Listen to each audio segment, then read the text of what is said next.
If you're a person who wants to capitalize, you need to go to new areas that they have a fast development program, but still in early stages. First and foremost, I think you could say there's 3 to 4 different types of investors. Please find your match. Go around, speak to a consultant, which one you click with, you feel like you can trust. Ask a couple of trick questions, fine. But once you establish that trust, visit them in their office, have a coffee with them, whatever.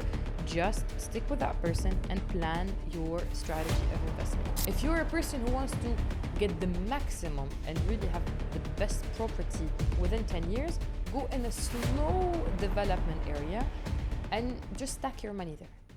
Okay. Welcome back. This is How to Go About It, episode 4. What are we talking about today? It's a really important topic, something every investor should be really aware of before investing. And that is, what type of investor are you actually? Welcome, Attica. Thank you. Oh, that was really professional, wasn't it? I prefer talking chill with you than actually professional. Yeah. I prefer the other format. Anyway, good morning. She doesn't want anyone to listen to the podcast. She wants you guys to go away now. I alternate between two states. Professional. If I look ridiculous and it gets too popular, then I lose. So, I don't want to look ridiculous. But I don't care at the same time. I don't know. It's a debate in my head. I don't know who's going to win. So today's topic is how to go about your investment, right? How to go about your investment. How to understand your investment, yes. What do you want us to talk about, sir? Your what do you say in English? Conducting. He's Conducting today. Yeah. The first and foremost, I think, before you place your investment is to understand that there's different types of investment. These correlate to a lot of things. Yeah. For example, your budget. For example, how fast you need your money out. And overall, what is your long-term plan with whatever project you decide on? Yeah, the expectations. The expectations, basically. So the first and foremost, I think you could say there's 3 to 4 different types of investors. Depends on if you still count the 4th one as an investment. Yeah. Starting off, which the first one would actually be someone who's putting in his money to get a high rental income from that. The reason I think we decided to do this episode, I think, because I was thinking about it a lot, is you get a lot of clients that they don't know, or they have a specific already preset idea or idea that is already decided, and they're not flexible with it, and they don't know that they are losing because they don't understand where they fit in the investment, let's say, matrix. And it's also it's a bit challenging if you're trying to give a consultancy session to a client who's not willing really to listen, just to even understand. Okay, understand, because I want you to know the end goal or the results of that kind of investment, or what to look for into what you're looking for, or what you're suggesting as an investment you want to do, just for me to tell you the information. But they already have a specific type of investment and a different kind of expectation. So I just wanted to clarify that for each and every client. Just listen. It won't hurt. It won't hurt. You know that Beyonce song, Listen? I don't think I know a single Beyonce song. Come on, it's for the Dreamgirls movie. Listen. I don't know any. She's like sad, and I think her husband was cheating on her. I'm a little bit sad today. I got sick over the weekend. Do you want me to sing you the song? No, I'm good. Since you're sad. I'm okay. I don't know. So yeah, I would advise. We need to be serious. No, I would generally advise each and every investor, just listen first, understand, for example, what your consultant advisor is talking about, and then make up your mind. As long as you get to know the information. I really struggled a lot because I've seen like investors that they're trying to reach somewhere. And I'm like, but you're really going wrong about it. And there's no room for conversation. There is no flexibility.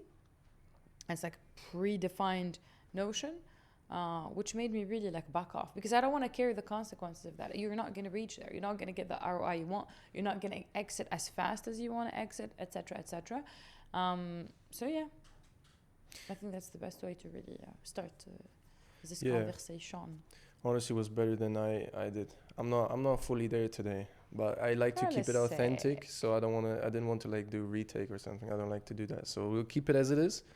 Carlos. So sick. We have. Yeah, he has a sultry voice, which he doesn't appreciate a lot. Not a lot, a little bit. I do. So, what 4 different investment types. Yes, what are the 4 different? I think I will just and then I'll just count them up, and then we'll go through them. Yeah. So the first one, as I mentioned at the beginning, is somebody who is looking for rental income. Basically, that means he's trying to invest into a property, whether it's a secondary or an off-plan project, to rent it out and gain back the money over the rental income over X years. The second one will be somebody who's trying to buy to flip the property, which means it needs to be buy and sell for a profit. Yeah, this is most likely going to be an off-plan project, because there are different cases where you can achieve it differently, but I think it really comes down to the circumstances, right? Like, for example, during COVID, buying a secondary, which for flipping it was a different situation than it would be now. That, and also some people would buy, for example, in specific communities like Jumeirah Islands, the old villas. It became a trend, for example, for investors. They're getting it for a very affordable price because the community is very old. And then what they do is they just pimp it up, which is not going to cost as much as people think. And then they will put, of course, a premium on it. And it actually was lucrative. Now, of course, the owners of those villas, when they started selling, they sold for a specific price. But then, the owners, when they see that people are making that much money, they raise their price, etc., etc. But I think it was very lucrative. And in a lot of places where you buy in a very beautiful concept community, but it's just that it's like built 20 years ago, people like everything that is new. People have done that in the Palm as well. So it depends. And it depends, I think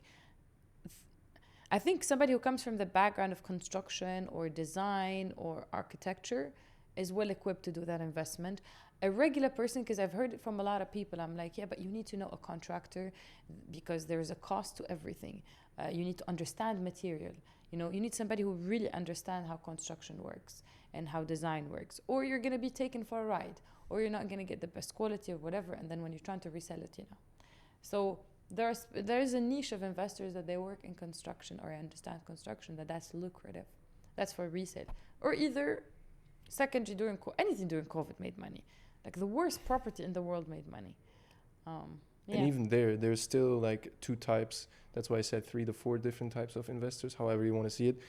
Resell, yes, but there's people who are trying to resell fast. For example, somebody to flip it, and a lot of people are getting sold on the idea that they can just flip it right before the handover. And that is always going to be a good idea, which is it definitely not. We'll go into that. Yeah. Or, selling it right after the handover is also a very common thing. There's also people who are buying something to hold it for 10, 20 years. They don't need the fast money out, but they just believe in the whole of Dubai as a concept, and they believe that long term is going to have a big value. So that's basically the 3rd type. And then there's a 4th type, which I categorized as somebody who is an end user himself. And this is a very mixed one, right? Because it is an end user at the same time. Like they have specific, they often have obviously way more specific requirements to what they actually want. Maybe they want it furnished in a specific way. They want a pool on the terrace or not. These things, and then at the same time, it's a combination with. Maybe they want it for themselves, but in 5 years, and until then, they want to rent it out, so they need good rental income, or they want to use it for themselves for the next 6 years, and after 6 years they're planning on moving to Abu Dhabi and reselling it. So it is kind of a combination there. I think if we want to make it maybe I'm trying to make it in two categories and then go from there. So let's say we have short term and long term maybe, or passive income or premium. Because let's say when we talk about passive income, it's basically somebody who wants to have a rental, right, income, and they're looking for the highest ROI, and they're trying to like figure out in terms of numbers what will get them the best ROI. But also some people will rent it for a long-term contract for 12 months, and some people would just want to Airbnb it, or let's say short-term holiday rent it. I don't know if also also there again, very different requirements. Yeah, locations are different. Long-term rental, like yearly rental, is very, very different from Airbnb rental. Yeah, Extremely typology, different. Location, yeah. But yeah, I think it's the best. Maybe we just start with the first category, right, and just go through everything one by one. Yes. Yeah. So this would be somebody who's buying the property to rent it out. What are the most important things this person should watch out for? First of all, they need to know if they're going to rent it for short term or long term, because that's going to change the area. Can we, like, an example, for example? Look, definitely, for example, downtown, Marina, JBR, these kind of areas, they always perform well. But unfortunately, these are very saturated areas, as well as reached full, let's say, market price. The prices are already, the selling price are already high. Yeah, let's say these areas that are now prime areas, or like already like the most touristic hubs, where Business Bay as well, where people like go for tourism or for business or whatever, their price is already at the highest because they're already appreciated for the past, let's say, decade or more. They will continue appreciating with the appreciation of UAE in general, because we still have a price per square foot that is like on average right now is at 2,000-ish per square foot, and we are amongst the 10 most visited cities in the world, and we're like less than fourth, let's say, from the top city. So which means we still have a lot of room for appreciation. So yeah, they will appreciate with that. But if you're gonna buy a property, let's say, that is already at the highest price point, and later on you're going to try to like put it on Airbnb or something like that, well, you keep in mind you're not going to have the highest percentages because you're already lost on the premium. And recently a lot of people want to buy like old apartments in JBR or in Marina, whatever for a price point, and then they want Airbnb, and I'm like, I understand, but maybe you don't understand the short-term market. The short-term market is really review driven, it's really quality driven, it's really location driven, amenities, whatever. So if you buy an old apartment trying to really rent it out on Airbnb, it will work out for you. But you're not going to be as successful as like a very good building, because people put really brutal reviews. Or you need to spend money on renovation, but you cannot renovate the building. You know, you can renovate an apartment, but you cannot renovate a building that is not really, doesn't have the best amenities, whatever. So yeah, it's still a good place to invest in. I think it's still a good game. It still has a good rental income. It's just that, you know, during like any challenge or any crisis, or like, for example, what happened in the previous couple of months, they take the hit the most. Yeah. Like when I hear like in Peninsula people are renting for ridiculous prices monthly, I'm like, just over, by the way. No more? Yeah. I have a couple people who are personal clients basically of mine who are trying to find rentals. And the Peninsula community, for those of you who know, I think I've showed it on my channel a couple times already. It's a beautiful community within Business Bay. Extremely well done, and there's nothing comparable. And even there was rental prices going for $5,000 monthly for a studio, which is mad. That is something you would never ever find even in JVC in normal times. But this has changed actually, and same as Airbnb prices, by the way, because we've been as I said, normally I'm not in the short rental market at all, but I've been viewing Airbnb prices over the last weeks, and within 2 weeks they went up around 1,000 to 2,000 dirham in Business Bay, at least. I don't know how it is in other areas. So we're back. We're coming back slowly, yeah. So the cheapest full year rental I found now for the peninsula was 60K unfurnished. Though this is also important to say, it's unfurnished. For a studio. Yeah. Still low. It is low, but it is not as low as before, because as I said before, you could get 5K monthly fully furnished. Now it's basically 6K unfurnished. Yeah. And the 5K was including bills. Now it's not including bills anymore. So prices have definitely gone up again. And Peninsula itself, the reason it was as stable as it is, because it's just a few people who are offering these prices. The reason it's so stable is because it's such a family-driven community. Lots of the people who know, there are a lot of families living there, and those are the people who have their kids in school here, for example. They can't just leave the country, and they have a different connection to it, right? Somebody who lives in Denmark Mason Prive is often only here for a couple months, and then they leave again. That's why there are so many Airbnbs in there. But the ones who live in Peninsula, I think those are people who are living here for a different vision. For somebody who speaks French, you really don't give it credit. For French, what should I say in French? Denmark Maison Privée. Exactly. I don't know why you're actually English. You're actually very good in French. Yeah. Should advertise it. Why do they name their building in French names? To sound more elegant. Posh. Elegant. Elegant. Yeah. But okay, going back to that, I think I'm trying to be serious. It pisses me off every time you say Maison Prive. And I'm like, he speaks French. Like, I understand if he didn't. That's what the concierge says as well, yeah? Yeah, but anyway, like, I remember people used to say Monoprix. I don't know if you know Monoprix, the chain. Monoprix, that's mad. Yeah, when I was in Qatar, they were used to say Monoprix. And I know that people wouldn't understand because, well, Carrefour, at least it sounds nice, but Monoprix, the X is silent in French. And it used to piss me off when I hear people, you went to Monoprix? I'm like, Monoprix. But I forgive them. At least they don't speak French. It's unforgivable. Yeah. I have to. I'm sorry, guys. I'm very sorry. Yeah. No, but truly, the areas that are the highest, let's say, in demand, they get hit the most because of also tourism. Because, with the past situation, tourism got hit, so those areas got hit. So those people get, panic, and then they get desperate, and then they start trying to find solutions.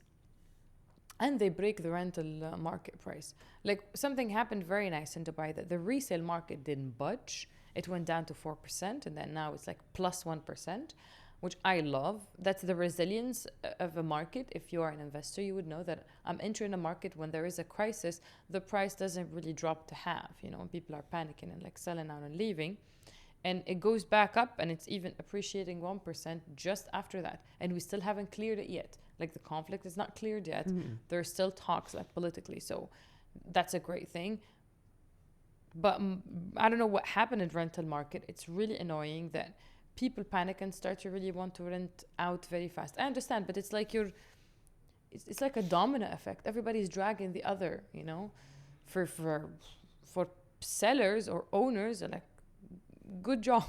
I'm really proud of you for not budging. It didn't happen in sales. Yeah, I was going to say it didn't happen in the sales prices. But it happened in rent. I don't know what's happening with these rental people. Like, hold on, it's fine. I just see like it's a staircase, like rental, sales, and then off-plan. Like, those are rental market hits first. Like the water, like a staircase, and the water is rising.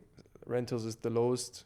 How do you say the lowest step? Yeah, it's the lowest step. So it gets flooded the fastest, and then sales is the second, and off-plan. I mean, off-plan is sales as well, but I would say because off-plan is like way more long-term driven, right? Like for a project which gets handed. Do you mean off-plan resale, or do you mean off-plan from? Generally in off-plan. But it did get hit. Not the resale. Not as also, but not as much as you would expect from the sales, right? Because I off plan is control it. something I feel like the people are looking a lot more into the future. When something's being handed over in 2030, a conflict now is not bothering them as much as if I have a ready apartment now and I need to sell it. It's very different, Okay. you know? If you mean people who bought off plan, they're not exiting and they're resilient, yes. Exactly. Which is also good job, guys. Because if you some people definitely had to exit because of inflation, because of whatever is happening in the world. I have a couple of clients that are really struggling because currencies are like, losing its value and they transfer from abroad. So I understand. But most people are very resilient for off-plan resale.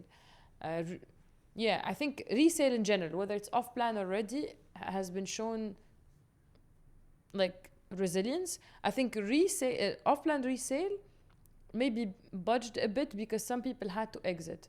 I don't see anybody exiting because they're afraid of the market or they're panicking, which is the hallmark of a very solid and well-structured market, right? People are not just doubting the market. It's people who really had to sell because of financial issues, whatever's happened in the world. They have a different business that maybe is in tourism, and tourism got hit, that they're trying to bail. So that is actually very good.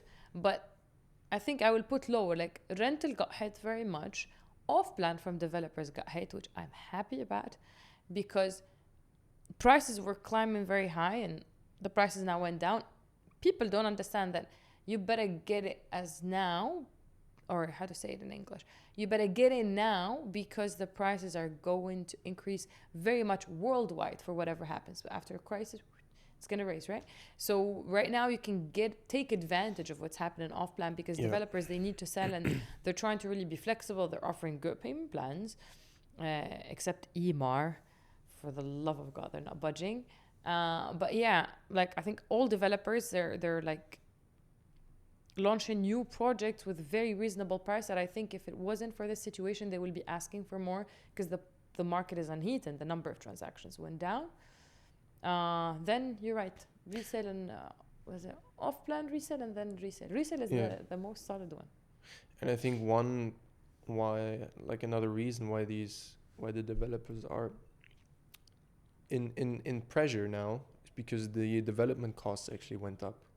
I think they went up, and this number needs to be back checked, but I think it was 50% because they can't just go through this Strait of Hormuz anymore, and the production chains are different now. Not 50, most probably 15. We need to check the 50? numbers. 50 is a lot. We will definitely check it. But if I'm not mistaken, I think I've seen it yesterday. 50. Yeah.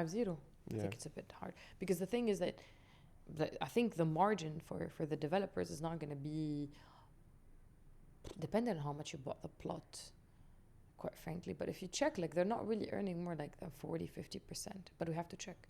So if their cost is 50% up, then they're losing. Yeah. Which, by the way, I heard that some developers, they're just launching projects to honor whatever they had as a plan, but they're getting hit on their margins. Actually, we should check the margins. I remember I checked it before for a client who wanted to develop, but it's different from a new. Well, so let's say there's developers who have their own production chain, who have the construction companies within, and those are obviously the ones which have the highest leverage now. Actually, it could make sense if it's 50%, because if their margin is going to be, let's say 50, okay, and they pay marketing, they pay the plot, which is a big chunk right now because plots are high, and they pay whatever, like all the costs, and then I think it makes sense because it's going to be like what, 20%, 25%, but if it climbed 50, then it's 12. We'll back check it. If it's not in the episode, that means like we'll cut it out. If it's still in the episode, it means the number is correct. Yeah, but I think it makes sense because now I'm thinking about it that it's it's a 50% of the cost of construction. But anyway, everything is good. The prices are going to go up and currencies are going to go down in value. Anyway. So that when it comes to rental, maybe long term. Now there's, as we said, there's a difference between short term rental and long term rental. There's areas which really are not going to work out for an Airbnb, at least at the moment. And there's areas which at the same time as a long-term rental will work out pretty well. I think mainly looking at areas which are built for workers, like people who actually live here. Um, One example. Yeah, white Do you have a collars. good example for this, for a good area? Look, when it comes to this is the thing. It's a bit tricky because some areas do very well in both. Mm. Like It's just that they downtown, no? don't do well in hot season.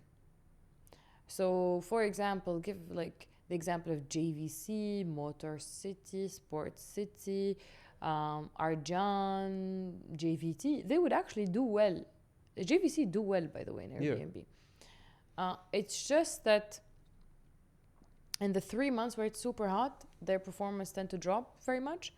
But they also do very well in long term.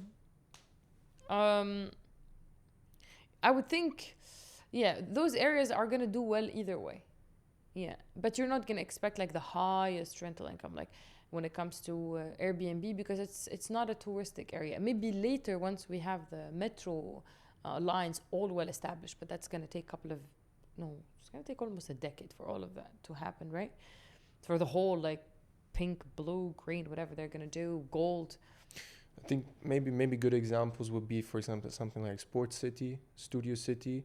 Those are areas which are being rented out long term, like on a yearly basis, a lot. And they do well. But then Airbnb at the same, I don't know, like they do. Really. Yeah, I have Interesting. They do.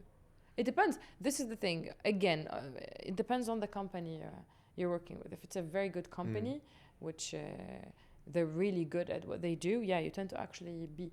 I mean, like over all the year, you're gonna get, let's say, roughly 8 to 10% ROI, which is not bad. Okay, after you cut all your costs, it's gonna be 8. Which is not bad. If you don't want to have the headache of a long term, it's basically an alternative, which is, by the way, an advice for any person who has a property in any area that is affordable and there is a crisis. Go and short term it for a bit, but don't break your price because people later will struggle. This is something people don't know, that if your property is worth 100K yearly and because there's a crisis you rent it for, let's say, 60 because you're desperate, you cannot kick out the tenant. You will spend more than couple of years trying to get back to the benchmark of your rental. You're not gonna be matching the price of the market because yes, there is the rental index, but still you cannot raise like the rent from 60 to 200 the next day for the same tenant, and you cannot kick them out because they already rented it. You have to have a valid reason, and they check you out. And if you're not, like if you say I'm gonna live in the apartment, then you rent it again, you're in trouble. If you say I'm gonna renovate it, then you're not renovating, you're trouble. And if you're coming with a tenant that is really, really adamant on keeping the apartment, you're going to be in trouble. So it's better in these areas, Sport City, Arjan, any of these areas, the affordable ones. Let's say when we talk about a one bedroom that is an average of like between, let's say, 900K all the way to 1.4, let's say those areas, yeah, short term it when there's a crisis. Just a piece of advice, but anyway, I wanted to say it because I was very frustrated for what people have been doing. Now going into the second type, maybe it's easy if I am the client avatar in this case. So I am an investor from France. I'm coming here. Ooh la la. Oh la la. And I have 3 million dirhams on the side, 750K euros. And I want to buy property here. Now I've heard that buying property and reselling it is a crazy thing because I've heard that during COVID, there was apartments quadrupled in price and within years. So obviously I want that as well. So I have 3 million now. What should I do that? Should I maybe buy multiple 1 bedrooms, or should I buy maybe a 3 bedroom somewhere in Dubai South? How would you go about this? There are many possibilities. Let's say you're an investor, okay? First of all, do you have the 3 million in cash? Liquid? Yeah, I have around 50% in cash now, and the rest would be mortgaged. Yeah, mortgaged. I'm moving here. I want to get the visa and everything. So you have 1.5 million dirhams? Basically, yeah. Okay. Ready. And do you want a property that is ready, or you want to... First of all, are you going to live in it, or you're investing? What's happening here? I'm investing. So I want to buy apartments here. I want to get the golden visa, and I'm going to chill God knows where. I haven't found out yet. And I want to come here. Or let's make it this way. It's not a mortgage. It's a... Give me 10 million. Why? I'm Give me 3 financing. million with 1.5. Yeah, well, You want apartments at 3 I million, want sir? apartments. Yeah, I want to... Because that's like the most average case, I feel like. People buying apartments, right? 10 million is a big budget. Yeah, I want the Okay. No, it's So- okay. I'll stick to the 3 million. No, let's put it this way. First of all, the first thing when a client asks, I have 3 million, a lot of people assume that they have the 3 million. For me, it's like a first question, do you have it in cash? Or is it like you have partial cash and then the rest? Some people, like you would say, I have, for example, half of it in cash, the rest is mortgage. Some will say, over the next 4 years, I'll have the rest of the 1.5. It's very crucial because I need to understand how are you going to fit within a payment plan. And is it a sure thing? Can you afford it? Because I'll have to tell you as an investor, if we're going with a payment plan and you cannot carry it, you will be forced to sell mid-construction. Look, and my best bet is to get you your money plus DLD. And we're being pessimistic here because yes, things appreciate, but I never want to bet my chips on the appreciation mid-construction. It used to happen during COVID, yes, or after, post-COVID, because the market was really like appreciating very much. It might happen, but let's be very pessimistic. I love pessimism when it comes to investment, because if later you're happy. If not, especially that this is a client, keep in mind, has a 3 million. When a client has 3 million, they cannot afford as much risk as a client who has 10 million. Because for a 10 million client, we can diversify it between a sure thing, a mid-sure thing, and a high risk that we're trying to play the chips and see where it's going to land. But with somebody who has 3 million, you have to be very careful and play the pessimistic game. So first of all, you have your money half cash and the rest is going to be a mortgage. Are you going to have more money within the next couple of years, or it's just the 1.5 and then mortgage? No, I will have more money over the years. Roughly yearly, how much you're going to have? I can pay maybe an extra 200K max. Every Dirhams, year. right? Yeah. Okay, so 1.7. And the value of the property you want to buy needs to be not more than 3 million? Yes, I want to invest maximum 3 million, and now you can tell me, should I buy maybe more than one? Like, should I buy multiple ones? Multiple one bedrooms? Well, it depends. Or should I because buy one? if we're What do going you to put think? mortgage, it means that you need to mortgage the rest of the payment plan. So I have 1.7 to play with for the next 2, 3, 4 years, depending on the construction time frame.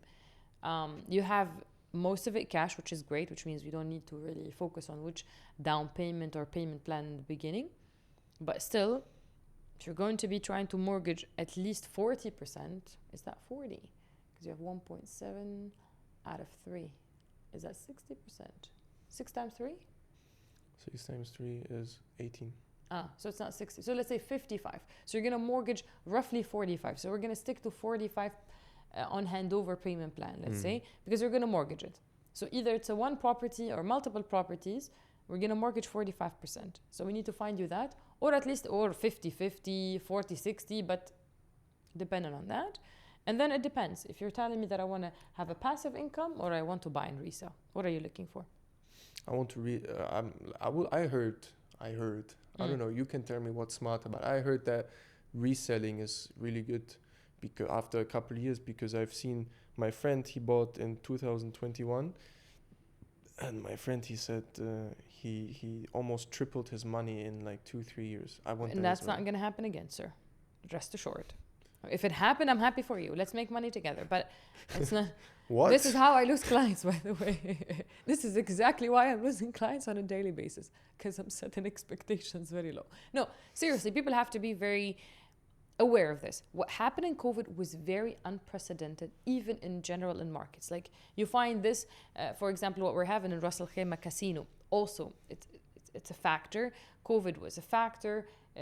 Disneyland, for example, in an area is a factor, although I don't think it's going to quadruple people's money. But really, COVID was different. It was an issue that is happening worldwide. It was attention coming to the UAE and specifically Dubai as a place that is open, because we're only quarantined for 45 days and then everything is digitalized and, put a mask and get on with it. And with people that felt really trapped in Europe, they couldn't leave their houses, their businesses are shutting down, they didn't have their freedoms. and people here felt so free. It's a lot of like good marketing. I don't know if it was only from the government here, because they do very well in marketing the country itself, but also people worldwide. It became a trend to come to Dubai, influencers, famous people. It was too many things that contributed to that. And if you check the market stats before that, the real estate market was not doing its best, because it was actually on kind of a decline from 2014. It was not really picking up and stuff. But it's just like too many factors played into it. And suddenly there is the supply and demand again in 2020, end of 2022, 2023, 2024. People will tell you always it's not the client. Like finding the client is not the issue. Finding the unit became the issue. And it became highly a seller's market. We had around 1 million new people coming Yes. to Dubai within a single year. No, not a single year, man. Not a single year. And Like from right after 25 COVID. to 26, no? No. That's 300,000. 300,000? 200 something. Never mind. 200 something. But the thing is that it was because we were like 3 million-ish when COVID hit. And then imagine like now we reach 4 million. So from the time of COVID, which let's say it was 2019, let's say until 2020, people didn't start really coming. So between 2020 and 2025, 5 years, you gained like 30% plus of the population, because it was 3 million, 30, 33, something like that, and it's 4 million. And it is huge, by the way, as like population growth. Yeah. Imagine the population growth, the fact that, something else, families were moving to Dubai. Because Dubai used to be, and we'll talk about Dubai because we have more stats about Dubai than the UAE. Dubai used to be the single land. You come here, you experience a bit, a lot of single people from Europe, they come here to have fun. I think Middle Easterns used to come to really make a living, but mostly Europeans were coming to have fun. They were not really thinking of the Middle East as a place to settle down. And then it became their place to settle down. You find people shifting with their families, liquidating their assets, liquidating their businesses. And like as a figure, UK is the number one losing country in terms of like wealthy individuals, specifically millionaires. We're not going to talk about billionaires because they're very few. And UAE is the number one winning. In Europe is Italy, but worldwide is UAE. So you can see that's all dynamics that contributed that there is low supply, high demand, hype on the country. Everybody wants to put his money where the new destination is. It's no longer the case. It might happen, but right now it's not happening. If something new happens, I will tell my investors. But right now it's not happening. Right now is the slow, steady game of choosing the right areas, the right type of property, and coming in early. You cannot expect yourself to start having capital appreciation in the last phase of a community or in the last phase of an area where, I'll give you an example, DLRC. Well, when MTS first launched DLRC one bedroom, it was like 850 or 860. Right now, you go to DLRC, and we're talking about sizes, because some developers, they give you 550 square foot, and with a affordable price, we're talking price per square foot as well. Let's be reasonable. Then right now the same unit is going for 1.2. So you see that, but you're late to the game. That happened 2 years ago. So if you're late to an area, you're late to the game. And that's still a very great area. It will appreciate, but a big chunk of 40% almost appreciation already happened. Okay, if you're a person who wants to capitalize, you need to go to new areas that they have a fast development program, but still in early stages. That's number one. If you're a person who wants to get the maximum and really have the best property within 10 years, go in a slow development area and just stack your money there. Okay, and actually it's not like nobody's looking for slow money, but I think a lot of people don't want to go the buy resell thing. They're not really growing a portfolio. They're not like professional or pro investors. They're more of I want to stack my money somewhere. Worldwide, people go and stack their money and they want it to grow.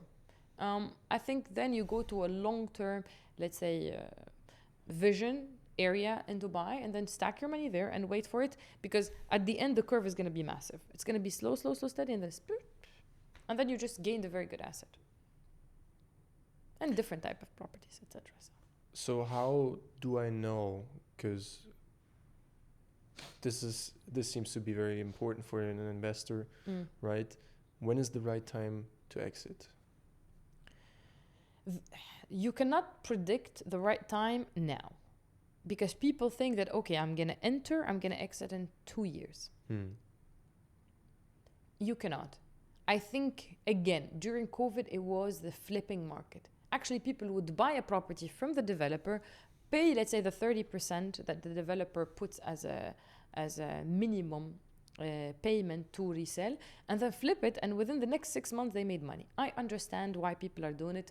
I understand the idea behind it. But it's no longer the case.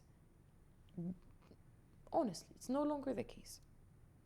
You have to, first of all, wait it out. Second of all, I advise everybody, have enough money when you're investing that you can pay until handover at least. At least. Okay? I prefer people having like enough money to pay the whole property, but we're just allocating cash. Okay? But for some people, they have a little bit of savings. Don't go for, I will pay 20% or 30% that people used to say. It's no longer the case.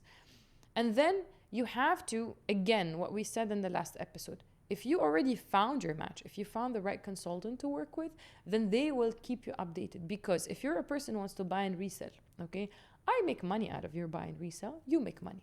So we both make money. But I'm the one, let's say, who is steering the wheel. Okay, you put in the fuel, I'm steering the wheel. Because you have the funds and I'm the one who's setting up the strategy. And in this case, you have to have a trusted consultant and to know when to sell. Because sometimes, and people have to be ready for this, sometimes you invest somewhere and it's leading you nowhere. So your consultant will tell you, let's exit, get our DLD again, and then go somewhere else because I see more potential. Or let's say this one is going to take 3 years to get us a 40% appreciation, where somewhere else we can get it faster. And also you have to be, if it's a person you trust, and if it's a consultant you've been working for so long, you need to make a faster decision. Okay? So there's no perfect time, but there is always, you have to work with somebody that is watching out what's happening for your investment. Let's say you have 10 properties. They're always watching out to see, okay, which one to sell, which one to keep. If they see a new project and it has higher potential, then which one has the lowest chance of making potential appreciation, let's say, and then we have to exit it and go somewhere else.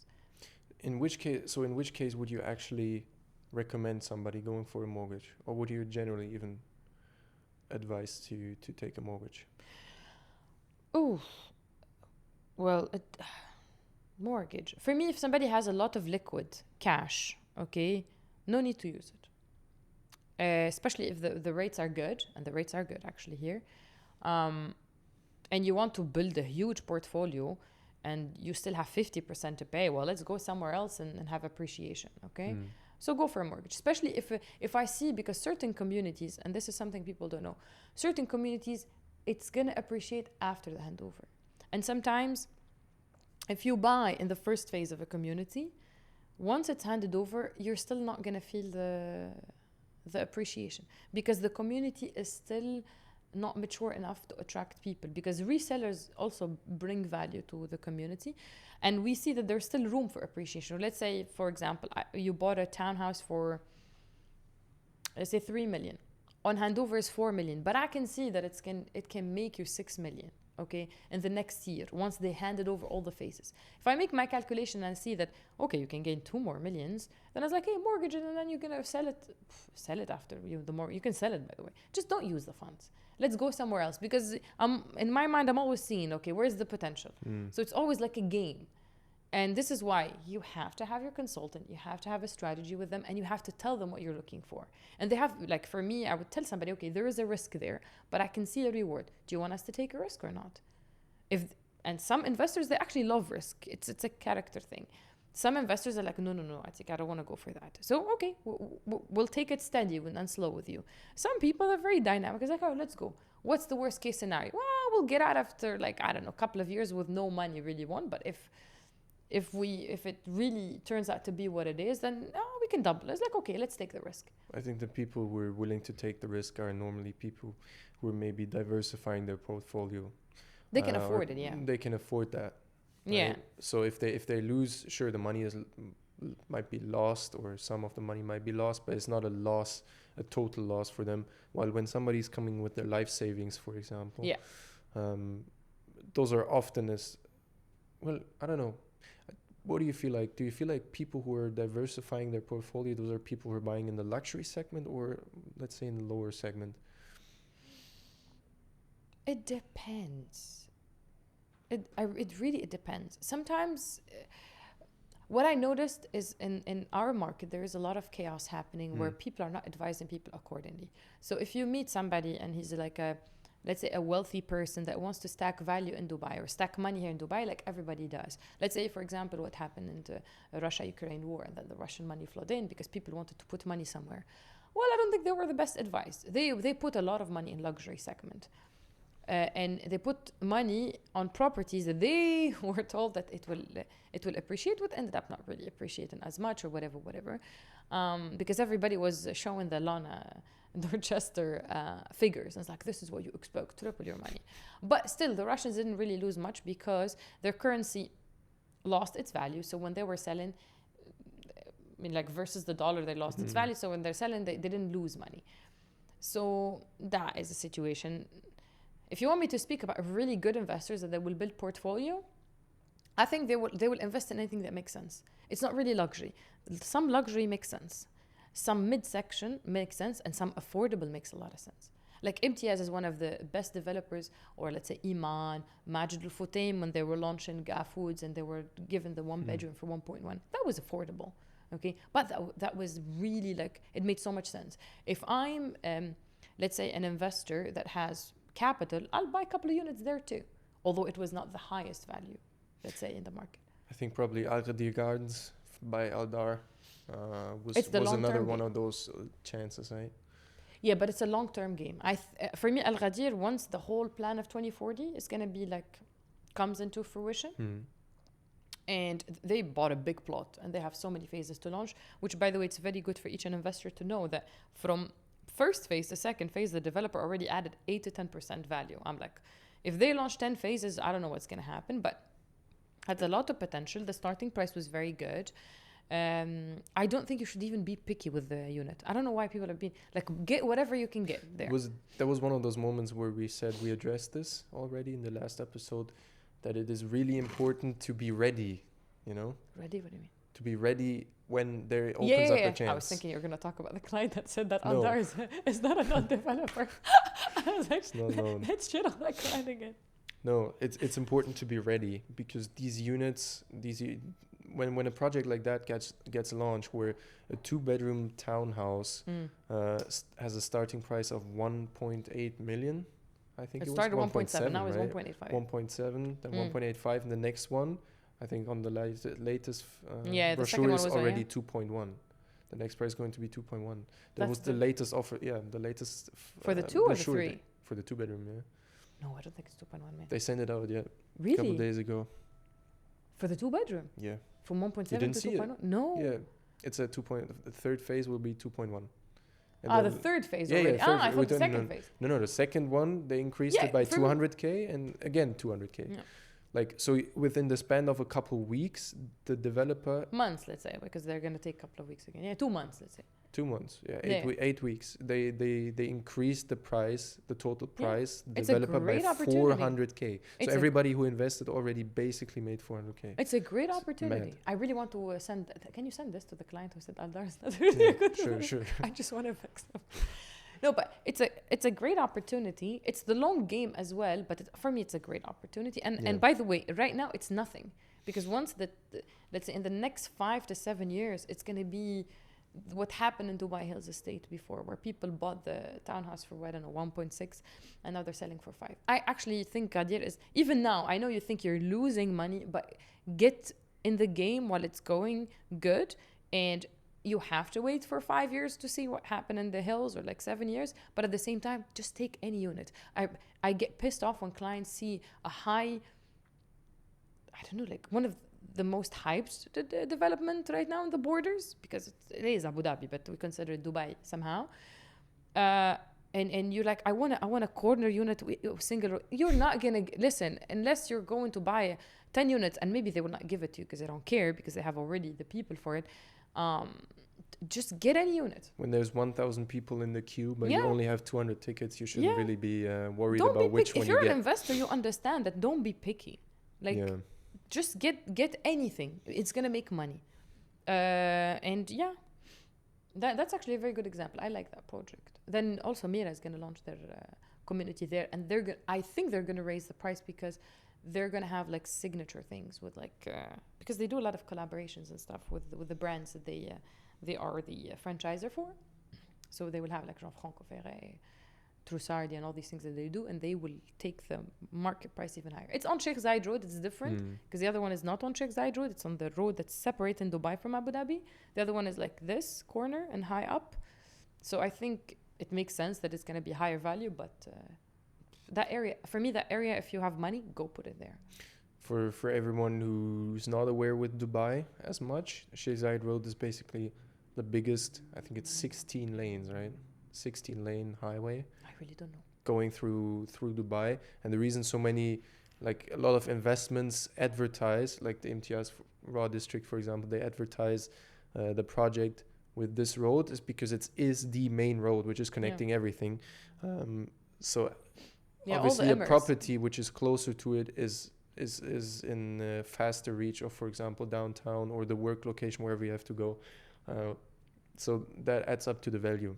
Yeah, plus it's the highest highway because you have Sheikh Zayed Road, and then you have Mohammed bin Zayed, and then you have it still has a highway, Zayed bin Hamdan, and then Emirates Aber. But the main ones is like Emirates Al Aber, Mohammed bin Zayed, and Sheikh Zayed Road. And the thing is that it's the highest towards the shore. So also whoever is taking, for example, from the upcoming Mira development, it's going to be closer to the seashore, and the beach there is amazing because it's like it's untouched. So yeah, I don't know why we started this whole conversation, but I like where we ended. Yeah, I'm telling you, I really wasn't in my head today. I wasn't there today. Did we cover all the points? I think we did. Yeah. So yeah, overall, I mean, what we can talk about still is as an end user. What should you be aware of? What should you know taking on your investment as an end user? Maybe to be a little bit realistic when it comes to the layouts, the sizes versus your budget, because this is what we're having the hardest time with. Because whether we like it or not, recently you've seen it. Like developers are offering very small sizes. The price seems to not grow, but the size is shrinking. So, it's like the price per square foot is actually growing or becoming higher. I know end users, they want to have a good quality, a good location close to where their family would love to live, good size, good layout, everything, but just prepare your budget. Because what we usually do, for example, with our clients is we try to like scan everything in the market and try to get you whichever is close to your budget. But if your budget doesn't get you anywhere, either like be flexible with the budget or expand your budget or choose a better pill to swallow. And I think this is something not only for end users, for everybody, which I personally don't prefer dealing with clients or end users or whatever. I don't like to deal with people who cannot understand that there is a bitter pill to swallow. It seems very unrealistic. And usually, from my experience, they tend to be greedy as well, and they're not really cooperative as clients. And I personally don't want to. I like people who understand how life works, which is there's always a downside. And we as consultants, we're not digging in the sand. Like, I think sometimes I feel like people have the expectation that we have a tool, a magic tool, and they just give us the requirements and we just dig in the sand, and all of a sudden we find the project which just suits everything. But at the end of the day, we have a map which shows every development in Dubai, and you clearly you put in the requirements and it shows you exactly which projects suit them. It's even funnier. Some clients talk to 5 agents thinking that they're pitting agents against each other to get a better deal. By the way, if you come to me and you tell me that your budget is 3 million and you want to get a 6-bedroom, I'm not talking to you. Because clearly, I know people, they still have the old mentality of low balling. But I don't understand how you have this mentality in Dubai when everything is online and it's digitalized. So you're telling me that right now, a 6-bedroom villa, you think you can have it for 3 million? Close to downtown. You know what I mean? okay, this is like a ridiculous example, but just look, That's why I like to I ask. don't like people who lowball as well. Like, I understand that people try to do that to dig more, or they're trying to be business savvy. I believe that negotiation works when everybody is happy. I actually don't want to, sorry for the word, screw the seller as well. Like, even sometimes when I get, when people say about distress deals, it pisses me off, because I have investors as well, okay? For me, I would like the seller to get the right amount of money, the buyer pay the right amount of money, and let's leave both parties happy. But if somebody was like trying to tell me I want the best price, okay, and yeah, but I can get it cheap, okay, go get it cheaper, but this person invested money as well, because you also want to make money. This greed and people who are trying to dig to harm somebody else or harm the initial investor. Like, sometimes I see people who like really cannot pay, and it bothers me, because people are trying to dig as well. Like, yeah, I want to get it for cheaper. It's like, just err on the side of generosity. Especially when people are selling less than what they bought for. It's like, just pay him OP and DLD and move on. Why do you have to be a prick? Anyway, this property later on is going to appreciate. You're an investor. Maybe that's why I'm not a business savvy or not a go-get. I don't know. But it really pisses me off when people are trying to lowball. It bothers me. That's why I like to ask on the qualifying. Somebody who has 1.5 million, I like to ask, is that really our max budget? Because we're used to this, that the client comes in and they give us a budget because they don't want to spend more, but they actually have more. And now that they actually have 2 million, it gives us a lot more room for negotiating and also for better projects. Because as you said, there's a bitter pill to swallow, and sometimes you are not going to find that one bedroom for the price that you want. But if you actually tell us your actual budget, all of a sudden we can look into other projects. Yes, and sometimes you lose an opportunity because you're telling me I can only pay 2 million. I'm like, oh, this project is like, for example, 2.5, and you just say it, and then you lost an opportunity. And then after a couple of days, it's like, I actually saw a project for like 5 million. I'm like, but why didn't you tell me? This is why now I think it's good when you guys tell them, is like, are you sure? Because you explain to them, because we don't want you to miss an opportunity, and suddenly they tell you the truth. And there's a difference between do you not have more than 1.5 million, or do you just don't want to spend more than one? Because I mean, maybe I want to put my other 500k, I want to put them somewhere else, or I need them for something else. But technically I have them. So now if there's something that is actually a really big chance, which might make me the money back faster than another project could, it might be smarter to extend the budget and spend more, but get the better project. Is it you? I don't remember if it's you that the client said that they only had 600,000 and then they went and it was you, right? No, but I wanted to bring up the example. He went and he bought for double the price and then came to me and told me I have 2 million. I'm like, by the way, do you know how many projects you missed on because you are an idiot? From 600k to 2 million is this whole thing of people trying to be smarter. And by the way, he bought a very bad product. But anyway, which was it a bad product or not? Oh no. That one I think he bought in let's just say karma was hitting it. I hope karma hits you the worst, because you make us lose time. I don't know. I genuinely love people who say the truth. I remember like one of my first clients, I was trying to push her to go for something higher because it's going to have her get more appreciation, because the typology is very under demand. She was between 2-bedroom and 2+ maid, and I told her the 2+ maid will be really in high demand. But she genuinely tried. Even she was like, we were literally trying to calculate money, thinking of this and this and this, and then she told me, Atik, I really cannot. And I was like, sure, I'm just trying to push you towards something good. Now I understand that you're trying to protect yourself or whatever, but you're losing on a lot.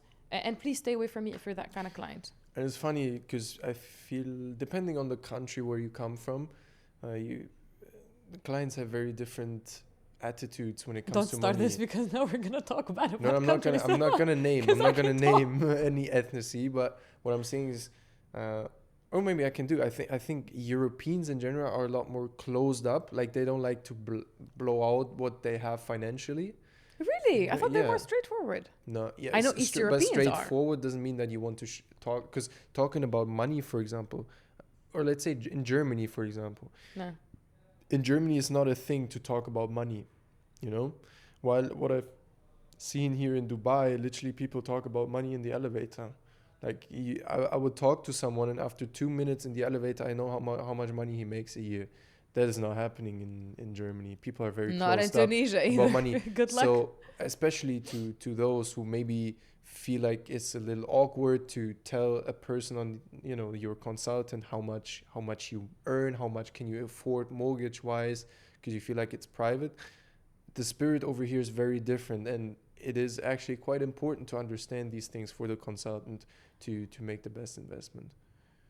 Okay. Well, in this case, what I would say is, because I call it East European, it's different because the people who speak a lot of Russian, East Europeans, right? Yeah, that's why I specify Germany. But German, I really don't know much about Germany. I know about German history, but I don't know much about like the German mentality now. Although fun fact, my sister lives there, which is very funny. I know nothing about Germany, but the thing is that I noticed East European, they're very okay telling you the money. Like they will show you their salary certificate. It's not something that would happen in Tunisia because we have a different, like maybe cultural, religious differences about money. But do you think, this is actually a very good point, do you think that it's our responsibility to explain better to get out the right information? Because when you started explaining to people why you need the maximum, or for example, are you sure this is your maximum, or would you want me to send you something that is outside of your budget range if it's a really good opportunity, to see if they're open for it? What I'll say, I said this on the phone to someone yesterday. He said he's got 1.5, and I said, I asked him, okay, and 1.5 is really your max budget, or is that the amount you were planning on spending, but technically you can spend more? And then he said, yeah, I want to spend 1.5. And I said, okay, the reason I'm asking this is the span between 1.5 and let's say 2 million is huge. We have possibilities to look into very different projects with very different expectations of a capital appreciation. So it's important for me to understand what can I show you and what can I not show you. And then all of a sudden he says, yeah, when it's a really good project, I can invest 2 million. And there That's you go. what I thought. That's just, okay. So, but see, the client already comes in with the expectation, and this is where we as consultants in general in Dubai need to work on, is that clients come in with the expectation already that the consultant is not going to do the best job. Right? Because the thing that he expects me to show him projects which are not good already tells what he thinks about our job, right? And that's it's just good to communicate. You can't help everyone. You can't help everyone, by the way. Like, people are still gonna take stuff for granted or not value the service. That's all right. You can't help everyone. Yeah. But did you have some clients where even when you said that to them, they still lied about their budget and then you discovered it later? No, never. Really? No. Then I take it back. Maybe I should do a better job. But I've not asked it, and that put us into a wrong position. For example, we have a client that we're actively like showing around Dubai, and we are still. And the original budget was 2.5 million, I think. And then we discovered that technically we can go up to 3, which is a huge difference again, right? So it falls on us. Okay, then that was a moment of frustration I didn't. Well, to be honest, even though we asked, but just over time we understood, okay, actually there's more budget. It's like with every project we show, and like every hour that goes by, all of a sudden the budget is a little higher. Like I was, because I was driving. Lower. Yeah, I was driving, and I knew that 2.5 was max. That was my information. And then I'm listening in the back, and then, yeah, well, the thing is with 2.7, that project is 2.7, and they went up to 2. I hope they don't watch it because we're still working with the client. No, you can watch it. I mean, it's the truth. It's 2.9, and then suddenly she went back. 2. I remember that she went up to 2.9 and even 3, and then she went down 2.7. It went up and down, but I think the lady was debating within herself. I think the best opportunity she would spend more. And there's nothing wrong. Like, this is, by the way, we're not trying to blame the client. What we're just trying to explain, as we said, is it's good to know what is your actual maximum. Then it's on us. Yeah, it was definitely frustration of my side. But honestly, it pisses me off. Sometimes. Maybe because sometimes I don't like certain characters. I'm judging clients based on their characters. But she's a very nice lady. No, that lady is very nice lady, but there were people who like they The really one don't with tell you the and it's 600k very hard to to 2 talk to them. million. 600k to Yes, 2 million. I cannot. I was I really think very you were pissed. even leaving the meeting, right? I think you were about to say we can't help you, and then he already said, or all of a sudden said, well, 2 million is actually possible. Yeah, because he was chasing the moon with 600k, and I'm like, okay, I cannot help. Look, I learned it from this business is I'm not gonna burn myself trying to explain to you something, because if you want to understand, you would have understood it. If you're open, you're open. So I said it to him, and then suddenly it went to 1.9 or 2, 1.9, Two. 2. I was like, Huh? huh?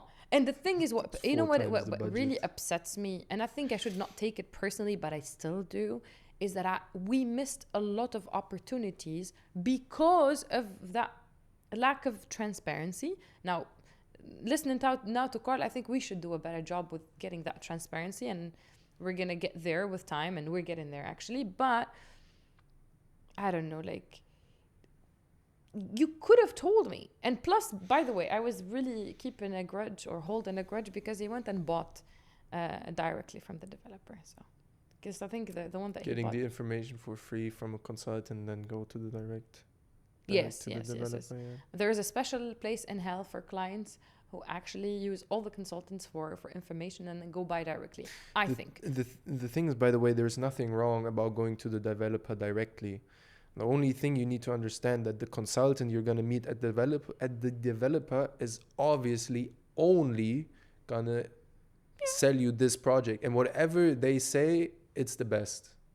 I've but never also had morally the speaking. developer broke. I've never heard them say, yeah, well, there's also other. Of course not. They're selling their own product, and that's what you need to understand. Why having it's like having a lawyer, you know. Yes. A consultant is like a lawyer, going to a lawyer to show you, if it's a good one, to show you the entire span of projects. While if you go to the developer, you might be lucky and end up with a good one, but they're gonna sell their product. It's normal, right? Yeah, but this is the thing. You say there's nothing going wrong to go to the developer without a consultant. I think don't go to court without a lawyer. That's number one. I think you can. Same thing. Yeah. I think technically speaking, legally speaking, you can actually do it. But at the same time, I do think there is a special place in hell for people or clients who go around taking information from everybody, sticking with nobody, and then trying to go to the developer. That's why I think you don't have to even come to us. Just stick with one person, because you have to really respect people's time. The same way that if you want me to think of your best interest when I'm choosing a property for you or an investment, I think I would want also you to think of my best interest. And I really appreciate clients who say, I don't want to waste your time. I'm not sure. I'm actually in conversation with somebody else. I really respect them because I'll know how much to invest.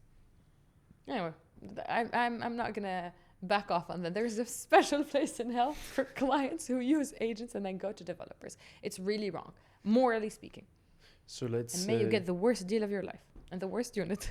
Yeah. Definitely. Let's sum it up. So for you could say three different investors types. One that is trying to get capital appreciation. One that is trying to get rental income, and an end user basically, who's trying to save which is a mixture of everything. Yeah. I think set up your goal. Again, please find your match. Go around, speak to a consultant, which one you click with, you feel like you can trust. Ask a couple of trick questions, fine. But once you establish that trust, visit them in their office, have a coffee with them, whatever. Just stick with that person and plan your strategy of investment. Either it's an end use, either it's for a buy and resale, or for a rental income. Not really sure a lot of agents can help with the renovation thingy because it's really a specific niche, but yeah. So I will not put it as a category, but yeah. Find your match, strategize for your investment, understand your investment type, and when it's the right time to act fast, and yeah. Thank you guys very much for listening to this week's episode. The next one is going to be a little surprise, so stay tuned for that. Don't forget to check out the channels linked below, and obviously subscribe to this one. To not miss out on any other episodes or any other real estate related content, and also personality development content, whatever is coming. Don't miss out. Yeah, and bear with us. We're trying to really enhance things and getting comfortable in front of the camera. Yeah, excuse me for this episode. This was really not. No, not it was my nice. I peak. think you're doing well. You always say that you're the most comfortable. I don't know, because you know what to do and you know when to say it. Um, but yeah, like getting comfortable in front of the camera, structuring it better, and we're trying to make it more fun. And yeah, With the trying to find blinking also eye for the next the, be, episode. the best angle. Me and Carl, we keep fighting on the left seat because our best angle is the left one. Yeah. And I actively decided, you know what? I'll go against myself there today. Not myself, you know, like, because it's just a comfort thing. So you're comfortable on the left. Yeah. Yeah, and I like the left side because I have more straight teeth on the left side. So go into the uncomfortable is the message. Do the I uncomfortable. did last time, so switch. No, we got it right. Thank you guys very much, and I'll see you Thank you. in the next episode. Thank you, Carl.